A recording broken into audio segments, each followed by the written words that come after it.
How can you invest $260,000 of your retirement money and get it all back plus $600,000, almost $600,000 in loan balance plus interest, and collect it for a long time into the future? Stay tuned.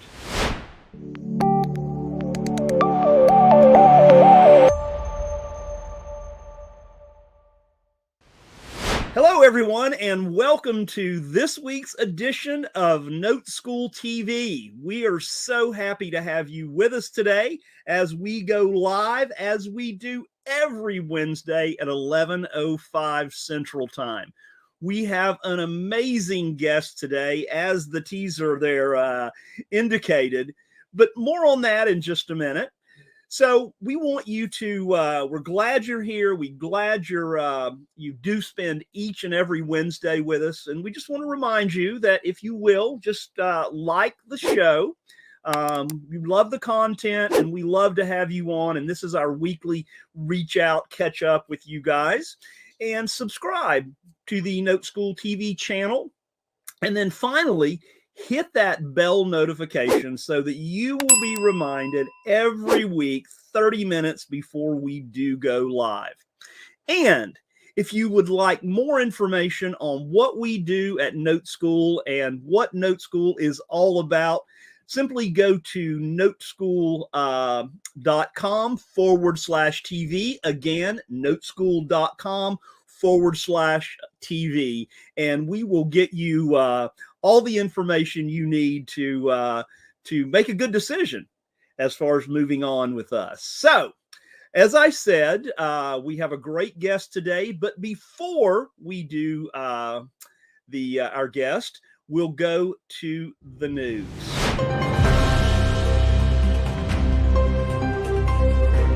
And welcome to the news on December 1st, 2021.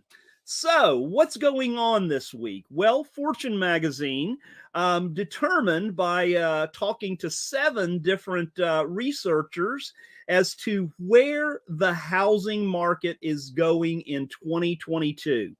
So, guys, we have 7 forecast models here. And interestingly enough, you'll see as we go along here that this is where we are now, right? And that's a 19.9 year-over-year increase. And these forecast models, well, we're going to talk about each one of them, but Zillow says that we are going to have a 13.6% growth between now and October of 2022. So yes, Zillow says 13.6. Goldman Sachs, big investment bank, says 13.5% increase. Fannie Mae and Freddie Mac. Fannie says we'll have a 7.9 increase in housing costs or housing prices over the next 12 months. Freddie adjusted that down just a bit and said 7%. CoreLogic says we're going to have a 3% year-over-year growth between now and October of 2022. And Redfin says about 1.9%. Now, the Mortgage Bankers Association, well, they're the only one that was a little bit of a contrarian, right? And they say we're going to have a negative 2.5% decrease over the next 12 months as we go through the next year. So interestingly enough, from a high of 13.6, everything in the middle, and then the Mortgage Bankers Association saying we're going to have a decrease of minus 2.5. So guys, I guess we'll see where that's going to end up as we talked on the Eddie talked to us last week about the what's going on in China, a big deal. That'll have a big effect on what happens with oil prices and commodities prices. And and what happens with the housing situation in China as well. And then what happens with this new Omicron variant of this, and does the Fed lower the rates back again from the 3.6 they're expecting next year, or what's going to happen? Only the shadow knows. But I can promise you that when we do our end of the year market update, Eddie will certainly have some of the answers there for us. So that is the news as it stands today. All right, and now it is my privilege to introduce NoteSchool's founder, chief visionary, my friend, Mr. Eddie Speed. Hello, Joe. How are you? I am just wonderful. It is interesting at 7 different opinions of, where housing prices are going in 2022.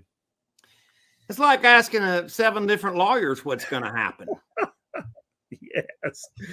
Or 7 different appraisers to appraise your house, right? Or 7 different accountants, what the tax law says. Yes, it certainly is, right? Well, no, it's interesting. Here's an observation. The guys with the most capital at risk on the lending side are trending lower. The guys that, well, let's just say the guys that have been in play but are now have backed out of the play, Zillow, they're predicting the most. Right. So it's interesting that, from their perspective, there's an old saying, Joe, you get to put your money where your mouth is. That's right. And so obviously these guys are all smart, and we respect them all. I'm paying attention to, as you said, some other things that could affect us. Well, and that is this China thing is something to pay attention to. Yes, it is. Listen, nobody's crystal ball is perfect. And I've been in this. This is my 41st year in the business, and every time that anything ever happened, usually somebody missed it big time. Right. Nobody would have predicted the market went up because of the virus, and so those are just things to watch. We are going to continue to watch variables, and we'll talk about it. Joe, today. Yes. We have a rockstar NoteSchool member, and the reason that we have him on is because I believe that his story is a lot of our audience's story that just hasn't, that they haven't gotten to where he's at yet. But right. I think the story is in the making, and I'm excited about it. And I want to bring him on, Mr. Dwayne McCartney. Hi, guys. How are you? Good. Yourself? Awesome. Down there in beautiful Florida. Yeah, beautiful sunny today. A little on the cool side, but very sunny. Yeah, that's awesome. I'm so glad that you're down there and really getting to live a life that I think is a life you've got to pick. Right. Yeah. And that's awesome. Well, and you got to pick that because of the right choices, right, Dwayne? Yeah, if I wouldn't discover Notes and NoteSchool, I wouldn't be sitting here. I'd still probably be working a 9-to-5 job. Well, it's a great story. Today, I want to get a little background of kind of where you started and how you progressed into Notes. But you have a great case study. In fact, you are an award-winning case study winner, right? Not just a case study guy.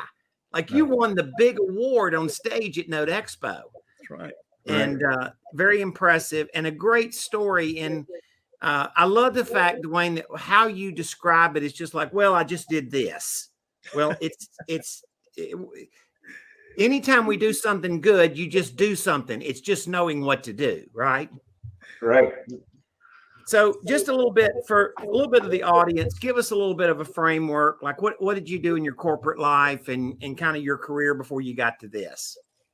Well, I dabbled in a little bit of everything. I was in about 20 years in sales and sales management of industrial cutting tools in Northeast Ohio. My brother and I started a business 35 years ago. We do industrial painting and powder coating in Northeast Ohio. In the last 13 years before I retired, I kind of ran the operations for that. and we still own that today. But we've hired a general manager, so I can truly say that I'm a business owner now because I don't work there. I just collect money. That's but awesome. So that's kind of my background. But I got into real estate by after the 2008 housing crisis. We wanted to retire actually in Naples, Florida, and the prices had dropped so much, literally in about 50%. After the housing crisis, we decided we better buy a property there for retirement, even though we were still a long ways from it. We could rent it out. So I got into the landlording business down there. I ended up with 4 rental properties down there while still living in Ohio and managing them from Ohio. And I thought that was my long-term wealth building, was being a landlord, but I quickly discovered that it's not all what's cracked up to be on TV. So I was looking for other opportunities for investments. Hey, Eddie, it sounds like Dwayne was that typical avatar that we talk about, being a burnout, owns 1 to 5 properties, right? Out of state landlord. Yeah. So, yeah. It's funny. I was telling somebody yesterday, I was in an attorney's office doing some legal work for us, and he started quizzing me about NoteSchool. And he says, so he says, who's your NoteSchool student? I said, well, it's a lot of different things. It could be an active real estate investor wanting to do creative financing, or it could be somebody trying to go build long-term wealth, retirement or otherwise. I said, but a lot of times, not 100%, but a lot of times the common thread is they've owned rentals, and they figured out that owning notes is way different than owning rentals. And so he said, well, how did you figure that out? And I said, because we've had NoteSchool for 20 years. They've shown up at our doorstep over and over. Right. So I think that's a clear thing. So then you got into NoteSchool, right? And so what became your focus? Well, as I said, I was when I was a landlording, I joined a RIA up in Cleveland, and then we had this guy come and speak to us. His name was Joe Barnador, I think. And first off, I got to tell you, Joe, the first 20 minutes of your lecture or presentation, I didn't know what the hell you were talking about. But once I figured it out, and you kept going on pointing out the benefits of notes. It's like, this struck me. It's like, man, this is everything I'm looking for a way to retire and invest my money without and get out of the stock market once and for all. So that was a real key to me joining NoteSchool. And then once I went to a 3-day presentation down in Atlanta, I think it was, just got me involved even more and more and wanting to do it because I could see the long-term benefits of it. So I joined NoteSchool, and it's been smooth. I wouldn't totally smooth sailing, but it's been a lot of fun and very educational along the way. So. Well, when we come back from a word from our sponsor, we're going to talk about this award-winning case study that you put together. Now, you've bought more notes than the 6 notes that are in this case study. You bought how many notes total? Yeah, just probably under 40. Okay. So pretty good. Can you own 40 notes with the same effort that you can own 40 rentals? No, not even close. lot less effort to own 40 notes. I've been sitting in the seat owning 40 notes, and I can guarantee you I couldn't sit in this seat and do 40 rentals. Yeah. So you got a great case study when we come back from a word from our sponsor. And the thing is, it's interesting because you went through this cycle that this advertisement talks about. Like how do you get a sense of how it works? You got to stop and go listen to the story. We don't know what we don't know until we learn it, right, Dwayne? That's for sure. All right. So a word from our sponsor, NoteSchool. Well, hello, everyone. It is Brian with the teaching team here at NoteSchool, and I'm excited that I get to be the one to invite you to the upcoming Gold in Notes class. That's right. It is a one-day deeper dive class that we call Gold in Notes because of how valuable this time spent is. This is a full day that we really get to dig into the nitty-gritty, the whole world of creative financing, not just how to acquire more deals, how to get access to more capital, how to defer a lot of the taxes for us as well as for the sellers that we're talking to, and really learn how to create your own notes. And really, once you learn how to create your own notes, this is really where we spend an entire afternoon really pulling back the curtain on what the note business is, from wholesaling notes, buying and holding performing notes to really build your wealth. I'll even show you a strategy called partials, which is by far the best wealth building tool I've ever seen in the real estate space. And we're definitely going to spend some time talking about non-performing notes, which is by far the biggest opportunity in today's marketplace, solely because of the events that have happened over the past couple of years. This is when people are not paying their mortgages, and we're going to make a lot of big money from these bad debts, and we're going to help a lot of people get a second chance. It's an absolutely fantastic day. Come spend a day really digging and discover a lot of this stuff so that you too can start building your wealth. It's a day meant to really be engaging. Bring your questions, bring your comments, bring your business problems, and we will see you there.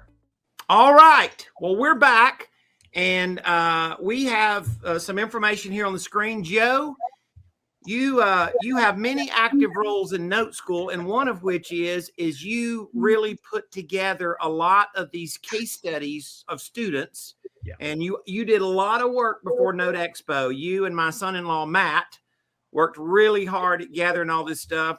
I saw this case study come through. Yeah. And I stopped and looked at it for a moment. And I remember forwarding an email to you guys and saying, guys, this is killer. Yes. And so, Joe, you really worked through the numbers with Dwayne. So you guys kind of just go through that, and then I'll ask some questions as we go. Okay, very good. So Dwayne, you like Eddie said, he did. You sent it, and then he emails me and he says, "Oh my God, Joe, this is amazing." And so it's just like the story, just like what we started out with. You know, you take some notes, and you take 6 notes in this case out of 40 plus notes that you've done, and you used a leveraging technique, right? You used your retirement account to kind of grow this thing into something that really turned out to be an amazing piece, right? Yeah.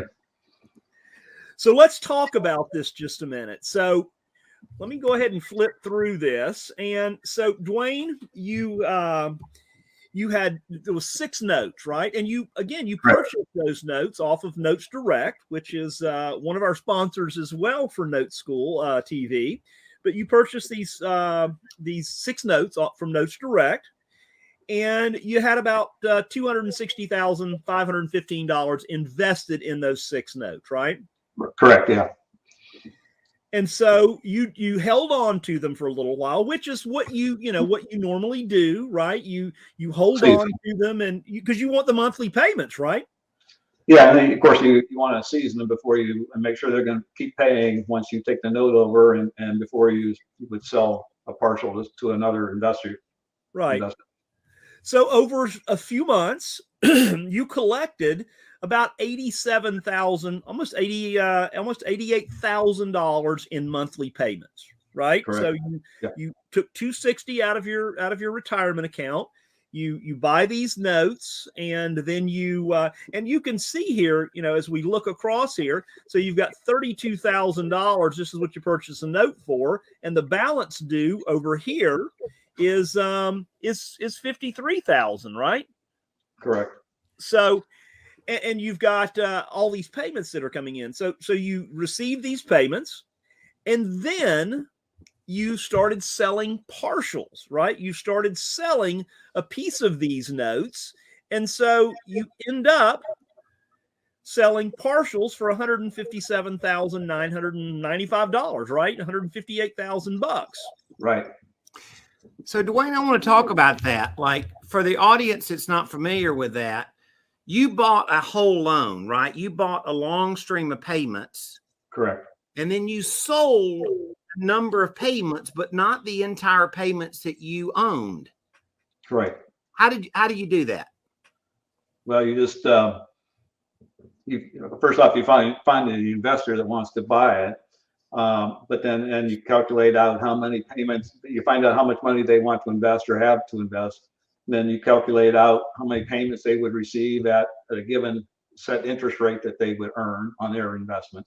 And so you just make a deal for that set number of payments that they receive up front. Now puts you in the second position, and the new investor gets the next, if it's 120 payments, they get the next 10 years of payments, and then you step in at the end of that and get the remaining balance of payments. So you basically are saying I bought 20 years worth of payments, but I'm only going to sell 10 years worth of payments to recoup my investment. And then I have essentially no money invested in the backside of the loan, or very little money invested. Correct. Right. Now what's your yield? Hard to measure. I haven't figured out how to use that HP calculator to get that yet. Very high, right? Yeah. So Dwayne, so you've spent $260 rounding, you've collected almost $88,000 in payments, and you sell partials, right? So that means you're selling the next number of payments. And so now you do that for $158,000. So you end up, you have $14,689 invested in these notes, right? Correct. Still invested in the notes. And so Dwayne is, this is the crazy thing right here, right? So the balance due to you is $605,541, right? Right. That's just principal. That's not interest. That's the true. balance due to you. That's right. So balance plus interest. And so, Dwayne, you've got basically, this is what you still have invested, the $14,689. Let me change the color on that, right? And what you then are still owed is the net dollars, is this one right here, right? $590,000. Now, this was, we did this after I recoup the rest of my investment. Yes. That's right. That's right. So then we find out at right at Note Expo that you had, I believe it was this loan, Dwayne, that paid off. Yeah, about 2 weeks before Note Expo. Right. And so you end up not having $14,000 invested. You end up having a plus $21,000 in your pocket. And so that drops this down to about $574,000 in remaining balance that you will collect. So Dwayne, literally, you've got nothing invested but $21,000 to the good, and you've got, well, $575,000 in back end that you'll collect that you literally have nothing in it. Right. And Eddie, we call that a CRP, right? Capital Recoupment Plan. And when you consider that these loans are usually 8 to 10% interest rate, that it's not a 2 or 3% interest rate. These are 8 to 9, 10% loans. Yeah, the interest can be double the principal amount. Yeah. Right. Yeah. So what happened is you submitted this deal. We had a deadline for Note Expo. So you submitted it back in October, right? Right. And at the time you submitted it, that's where you were. You had these 6 loans. And then by the time you showed up at Note Expo, and of course, we had to process it and gather all the information, so we can put it on the screen and make it all map out. And Dwayne leans over and says, "Hey, Joe, it's even better than the story I submitted because one of these loans paid off. I got all my investment back and $21,000 now profit. And I'm still owed $575,000 worth of balances plus interest." Right. Right. And I don't know what'll happen by next month, Dwayne. True. And so Dwayne, the good thing is you've got that chunk of money, the $260 that you originally invested plus another 21. And now you can go out and do this all over again. That sounds like what a bank does, right, Eddie? Dwayne? Yeah, yeah. And I've already, bought more notes with that 260, and so now I just need to find some more investors. So let's talk about that for a minute. How did you find a partial investor, Dwayne? What do they look like, and where do they live? Well, a variety of places. I mean, found one at it was a equity trust meeting for investors. So I kind of was talking to a guy over lunch and told him what I did. He had no idea what notes were about, that type of thing. So I explained that to him, and I told him I sell partials, and he was interested. So that was one. Another, I went to kind of an informal real estate meeting through meetup groups up in Cleveland. And again, it was just 8 or 9 people meeting, talk about their real estate investments. I was talking to a lady there, young lady, and she ended up buying one down here in the Villages. I met a lady at another real estate club meeting, and I was talking to her and explained what notes were and how I sold partials and that type of stuff. So she bought one. And then I had a friend up in Ohio that a golf buddy and his older sister had bought 2 of them. The one that paid off was one of hers. And then when I told her that she only had about 12 months left on that one, and I said, and she really liked that monthly income coming in. So, and now she's in her 80s. So, but she liked that monthly income. So when I told her she only had about 12 months left, I said, but I got another good note for you if you're interested. And she goes, yeah, I guess I am. So I ended up selling her another one. So that's kind of where my 5 or 6. So the investor that got their partial paid off because the loan paid off ends up getting that money, right, their payoff amount, and then they just immediately go invest in another deal that you have. Well, actually, she bought the other deal before the payoff. We didn't know. Oh, the payoff really? was coming at that point. But when she found out she only had 12 more months of payments coming, and she wanted those payments to continue. So she ended up buying another note, and then that first note paid off, and she got a bulk buyout. So Dwayne, here's how I want to end this up, because I think this is what matters to so many people in our audience, right? Mm-hmm. You are clearly a sharp business guy, right? You were an executive, and then you and your brother ran a very successful business. You made a clear choice to go become a business owner and not just a business worker, right? And so then you and your brother had this business, but you hired a competent guy to go run it, and you sit on the board now instead of sitting in the operator seat every day. Congratulations on that. And now you've progressed away from rentals, and now you have notes, and all of that is to do what I think your life design was, which is to have some peace and just go enjoy this part of your life. Right. Well, my original plan before I discovered notes was work till probably 63, 64, retire somewhat financially secure. But once I got into notes and stuff, and I was able to retire just before turning 58. Moved here to the Villages. Well, moved to Naples for 2 years and then to the Villages. And my life's a lot less stressful because I don't have to have money concerns. I don't have to worry about whether I can afford vacation this year, that type of stuff. So it's been a blessing. The note school and the note business in general has been a blessing. Well, you are one of the reasons that I built Note School. I just didn't know you back then, right? Because I fully understood what notes could do. And I realized that there was, that owning notes was a lot more passive than rentals. And I understood that you could find these partial investors just like you described. And it was just a matter of us going through the process with you to all kind of connect the dots and make sense. But what I really appreciate is you've gotten really skilled at this, and you're just crafting your own way in this now. As you said, you've gotten that 260 redeployed of your retirement money, and I'm sure you'll go sell partial of those notes and do it all over again, right?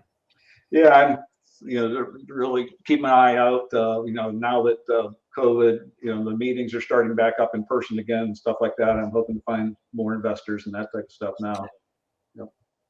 Yeah, and I want to tell you something. Some of these online meetings are a way to do it too. Yep. Yeah. It's fairly easy to get some connections, but keep using those capital strategies that we talk about on that side, because those are the connectivity where people, because once again, most people don't know they can own notes. Right.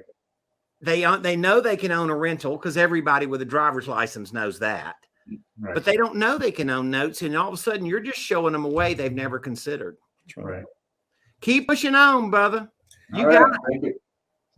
Joe, close us out, sir. All right. So, guys, here's Dwayne's story is, I want to say it's a typical, not typical story in that, he hears a 90-minute presentation at a local RIA group or wherever it would have been. And for the first few minutes goes, wow, I don't even understand this. And then the lights start going off, right? Well, this is something I didn't know about. And again, we hear this story over and over and over again with folks that get in, and then they realize that, hey, I can be the bank. I don't have to be the landlord. I don't have to be the manager and spend hours and hours and hours a month managing this. I mean, once you get that partial sold, it's there and it continues to work until, well, one day it may pay off early or it may pay off over the term of the loan. So